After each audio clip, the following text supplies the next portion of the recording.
Napakarami ng maaaring maging dahilan kung bakit malulugi ang ating negosyo. Lalong-lalo na kung mali yung mga hakbang na gagawin natin sa pagnenegosyo. Nagsisimula man tayo or nakapagsimula na. Kaya naman mga katindahan, sa video na ito ay naglista tayo ng 5 sa mga posibleng magiging dahilan kung bakit nga tayo malulugi sa ating negosyo. Unang-una na nga mga katindahan dito sa ating listahan ay yung huwag tayong mag-over-invest. So ano ibig sabihin nito? Kaming naluluging startups na negosyo dahil na overhype. Diba? Halimbawa kagaya niyan, napapanood ninyo itong ating mga vlogs about RTW, ganyan, about sa mga kung ano yung mga mabebenta. Tapos ang nangyari naman ay nag-over-invest naman tayo. Halimbawa yung namili tayo ng mga damit, lahat na ng ating puhunan ay natutok na sa lahat sa mga damit, 'di ba? Eh, hindi naman nga palaging may mga bumibili ng mga damit, hindi naman palaging yan ang hanap ng customer. So, huwag tayong ma-overhype, huwag tayong masyadong madala ng emosyon, di ba? Hinay-hinay lang. Kailangan muna natin gamayin yung galawan, lalong-lalo na sa paligid natin, sa location ng ating tindahan, di ba? Huwag tayong masyadong magmadali o huwag tayong ma-overhype sa ating pagsisimula. Ito yung number 1 na kailangan nating mapigilan mga katindahan dahil kapag ganito na ibuhusan natin sa isang produkto or sa isang kategory yung ating puhunan, hindi pa naman natin nasubukan diyan sa ating tindahan kung talaga bang magbo-boom, talaga bang kikita. Sinimulan natin na lalong-lalo mga produkto yan. So, maaari nating ikalugi yan mga katindahan. Pangalawa mga katindahan, dito sa ating listahan ay huwag muna tayong bibili porket marami tayong hawak na pera, marami tayong pampuhunan. Ayan, so ang gagawin natin mga katindahan ay magka-canvas muna tayo. Ayan, so hahanap tayo kung saan ba yung lalong-lalo ng mga suppliers, saan yung mas mura. Kasi maaaring itong pinuntahan natin ay naku, halos pang retail price na pala yung presyo. So, syempre, kailangan natin mag-canvas.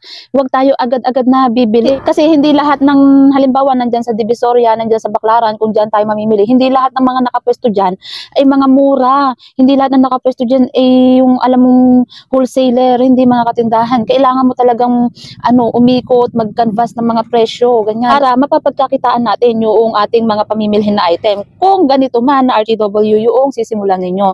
Siyempre, di ba, kung ano ba, mga motor parts, ganyan, or kung ano man yung negosyo na sisimulan natin, yun, napakahalaga na mag-canvas muna tayo, lalong-lalo na sa puhunan, sa presyo. Huwag tayo agad-agad bibili. Porque nga, at marami tayong hawak na pera na pampuhunan. Pangatlo, mga katindahan, ako, huwag muna tayong masyadong magpabongga ng ating tindahan. Nako, baka naman mamaya yung tindahan natin, magsisimula pa lang naman tayo, pinatiles mo na. Diba? Magkano mag-agastusin mo doon? Baka naman mamaya, nagsisimula pa lang tayo, diba? Konkreto nga naman yung ating tindahan, halak ka, pinapinturahan mo na ng bonggang-bongga, pinalagyan mo na ng kisame, ganyan.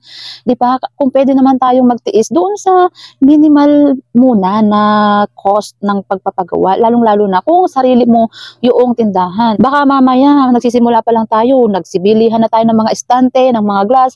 Kung pwede naman na ang pagpapatungan lang muna, ilamesa lang muna, diba? Tiis-tiis lang. Wag muna nating pabonggahin yung mga bagay-bagay dahil magsisimula pa lang naman tayo. Ang titignan naman ng customer ay yung produkto na ino-offer natin, hindi naman yung kung gaano kabongga yung ating tindahan. Plus lang yun. Kumbaga doon sa area mo, kung hindi naman ganun mga kayayaman, yung mga nasa paligid mo, nasa middle lang, ganyan, yung alam mong come and go lang yung mga tao, kagaya dito sa aming baryo, diba? Huwag na muna tayong masyadong magpabongga. Darating tayo dyan, lalo na kapag alam natin na umuusbong na yung ating negosyo. Huwag tayong magmadali, diba? Pang-apat, mga katindahan dito sa ating listahan ay kung halimbawang tayo ay magnenegosyo tapos magre-renta, naku, huwag muna tayong magrenta doon sa may kamahalan, diba? Humanap tayo ng pwesto na hindi ganun kamahal yung pwesto, pero yung alam mo affordable lang, yung kaya lang nung budget natin. Huwag muna tayo doon sa ganda nga yung structure nung pinaparentahan. Kamusta naman ang renta? Baka yung kita natin sa kanila na lang mapunta. 'Di ba? Meron kasi mga ganyan na mga nagnenegosyo na ang gusto agad yung maganda agad. Hindi ba? Mas maganda yung humanap tayo ng magandang location pero yung pwesto, yung kahit hindi naman ganun kabongga yung pwesto is hindi naman tumutulo ang bubong, hindi naman sira-sira yung pader, ganyan, 'di ba? Yung may mapwestuhan tayo na maayos pero huwag naman yung to the point na 'di ba may mga pwesto kasi na magaganda siya, mahal, ganyan. hindi pa naman natin nasubukan nga kung papatok yung ating negosyo. So, ang ending nun mga katindahan, doon, ang kikita lang is yung nagpaparenta. Kaya nga tayo magre-renta, kaya nga tayo magne-negosyo, ay para kumita. Hindi baling medyo maliit yung pwesto, kung liglig, siksik, at umaapaw naman yung ating paninda, di ba? Okay lang yun sa nagsisimula. Tayo na yung bahalang dumiskarte kung papaano natin pagkakasyahin diyan sa maliit na pwesto yung ating mga paninda. Kasi kapag ka naman tayo ay nakasubok na, nakasimula na, meron na tayong pundasyon, dali na tayong makahanap ng rerentahan na mas maganda. Yun ay kapag alam natin sa sarili natin na kaya na natin yung medyo magandang pwesto, medyo malaki, medyo malawak. Kasi syempre kung hindi na nga kakasya yung ating mga paninda, diba? Pero nga kung sa una pa lang, kailangan tiis-tiis muna mga katindahan. Huwag tayong masyadong overhype porque tayo ay maraming hawak na pera, diba? Dahil nako, ang pera ay nauubos, diba? At ang panghuli nga dito sa ating listahan mga katindahan, ang panglima na maibibigay ko sa inyong tip na huwag natin gagawin ay huwag nating papasukin ang isang negosyo na hindi naman natin napag-aralan, hindi naman natin na-research kung dito pa sa lugar na ito, dun sa pepwestuhan natin, nakuha nating location, ay bebenta ba itong ating bubuksan na negosyo, diba? Halimbawa, magbubukas ka pala ng burgeran, meriendahan, restaurant, ganyan, or ganitong RTW. Ang tanong, sa tingin mo ba, kikita ba? Meron ba tayong mga karatig na mga competitors, ganyan?